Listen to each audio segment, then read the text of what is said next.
Assalamu alaikum guys, and welcome to my new video. Welcome to my channel Everyday Laugh with Saqib. So today I'm here to give you some tips regarding the law intimation of the legal attorneys uh, that can be submitted after your graduation or after your exams. ठीक है, अब होता क्या है, there are two types of intimation. एक होती है first intimation, दूसरी होती है सेकेंड इंटीमेशन.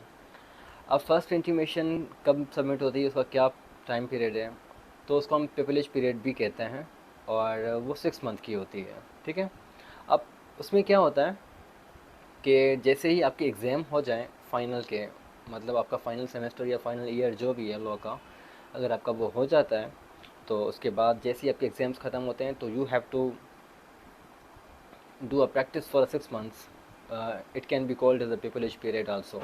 ठीक है, अब इसमें होता क्या है बेसिकली, जैसे आपके एग्ज़ाम्स ख़त्म होते हैं तो काफ़ी बच्चों को ये पता नहीं होता कि हमें कब सबमिट करवानी है और क्या टाइम पीरियड है और हमें कैसे हमें एनरोलमेंट जो है मिलेगी और कितने वक्त के बाद मिलेगी आफ्टर आवर ग्रेजुएशन. ठीक है, अब जैसे ही आपके एग्ज़ाम्स ख़त्म हो रहे हैं, आप पहले तो कोई ना कोई लॉयर देख लो जिसके पास आपको काम करना है, जिसके पास आपको 6 month as an intimation period जो है वो काम करना है. ठीक है, अब उसके बाद जैसे आपके एग्ज़ाम्स ख़त्म हो गए उसके बाद आप वो जो है किसी लॉयर को ज्वाइन कर लें, और सिंध बार काउंसिल के हैं तो वहाँ पर, अगर पंजाब बार काउंसिल के हैं तो पंजाब में, किसी भी बार काउंसिल के, मतलब आप किसी भी प्रोविंस में अगर हैं तो ठीक है, अब उसकी कंसर्न ऑफिस में आप फर्स्ट इंटीमेशन जो है वो सबमिट करवा दें कि आप भाई किस लॉयर के पास काम करना चाह रहे हैं. अब जिस भी लॉयर के पास काम करना चाह रहे हैं तो सिंपली जो है फर्स्ट इंटीमेशन में उनके सिग्नेचर वगैरह लगेंगे. जो अगर आपने कोई सिलेक्ट किया है, जो लॉयर जिसके पास आप काम करना चाह रहे हो for 6 months of A privilege period, उनके साइन लगेंगे, आपके कुछ डॉक्यूमेंट्स लगेंगे जिसमें मैट्रिक इंटर की जो है वो मार्कशीट सर्टिफिकेट लगेंगे, आपके एनआईसी लगेगा, और जो है जितनी आपकी ट्रांसक्रिप्ट्स हैं लॉ की, अगर आपका रिज़ल्ट उस वक्त नहीं आया तो जितनी अवेलेबल हैं वो सारी आपको अटैच करनी है अपनी पिक्चर्स के साथ. ठीक है, अपनी पिक्चर्स आपको पासपोर्ट साइज़ की वो भी इसमें चाहिए होंगी. अब ये हो गई फर्स्ट इंटीमेशन की बात. जब 6 मंथ कंप्लीट हो जाएंगे, आपने 6 महीने काम कर लिया उस लॉयर के पास, तो now you are eligible for the second intimation. और लाइसेंस के लिए याद रहे कि जो है टू एनरोल इन लाइसेंस, जो मैंडेटरी चीज़ें, एक तो आपका 6 मंथ प्रिविलेज पीरियड लाजमी हो, दूसरा लॉ गेट का टेस्ट होता है जो HEC कंडक्ट करती है, वो आपका क्वालिफाई हो.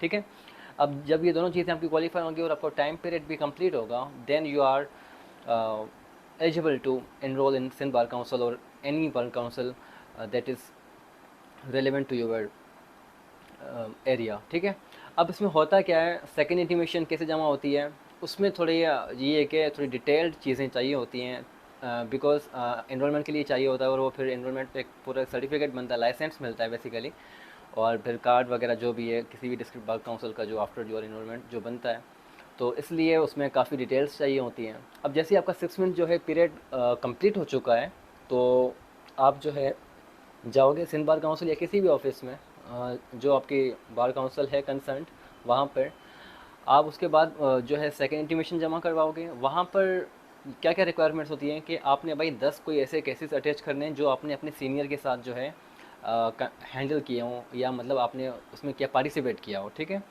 और उसके बाद सीनियर के जो है साइंस वगैरह चाहिए होते हैं, सिग्नेचर्स चाहिए होते हैं सेकेंड इंटीमेशन के फॉर्म में, और आपकी जो है डिटेल ट्रांसक्रिप्ट चाहिए होती है LLB की, और मैट्रिक इंटर की मार्कशीट सर्टिफिकेट चाहिए होते हैं, करेक्टर सर्टिफिकेट आपको चाहिए होते हैं. मतलब दो आप किसी न किसी सीनियर से आपको अलग, अदर देन योर सीनियर आपको बनवाने हैं. ठीक है, अपने सीनियर का that's well and good, but ये है कि आपको दो अलग चाहिए होंगे किसी और सीनियर के, किसी और लॉयर के जिसकी एटलीस्ट 10 ईयर्स प्रैक्टिस हो. तो ये तो हो गए एलिजिबल जो आपके डॉक्यूमेंट्स जो आपको चाहिए होंगे. और जैसे ही आपके डॉक्यूमेंट जो है सबमिट हो जाएंगे, उसके बाद जैसे ही एक इंटरव्यू या वाइवा वॉइस कॉल होता है through the Sindh bar council या कोई भी कंसर्न बार काउंसिल जो होती है उसमें, अब उसमें क्या होता है कि वो आपका एक इंटरव्यू या वाइवा जो भी कहते हैं उसको हम, वो एक कंडक्ट करते हैं. उसमें आपके डॉक्यूमेंट्स वगैरह वेरीफाई होते हैं और कुछ क्वेश्चनिंग भी हो सकती है और होती है सिंपली. ठीक है, अब जब ये सब चीज़ें क्लियर हो जाती है आपकी, उसके बाद आई थिंक 1.5 मंथ तकरीबन जो है अगर आपने ये सब चीज़ क्वालिफाई कर ली है, तो now you are able to enrol in the bar council as an advocate. ठीक है, अब ये सब चीज़ें हो गई. अब प्रैक्टिस हमें कैसे करनी है, हम किस कोर्ट में प्रैक्टिस करना चाह रहे हैं. ठीक है, अगर मैं हैदराबाद के अंदर करना चाह रहा हूँ तो मुझे जो है डिस्ट्रिक्ट बार एसोसिएशन हैदराबाद का कार्ड चाहिए होगा.